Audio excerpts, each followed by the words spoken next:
పరిపాలన మాకు వరం, నీ వల్లే ఈ రాష్ట్రపు సంక్షేమం సత్యం నిత్యం సఫలం.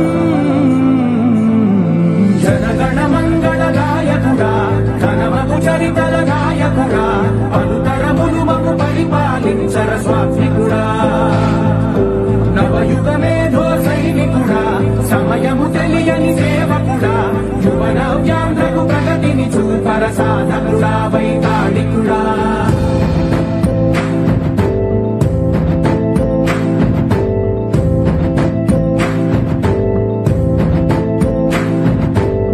ప్రతి ఇల్లు నిన్నే నిన్నే పిలిచింది,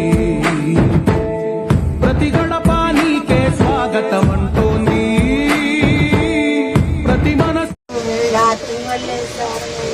ఇల్లు కట్టేస్తారులేమ్మా, ఇల్లు కట్టిస్తాను, ఇల్లు కడతారు. మీరు చెప్పి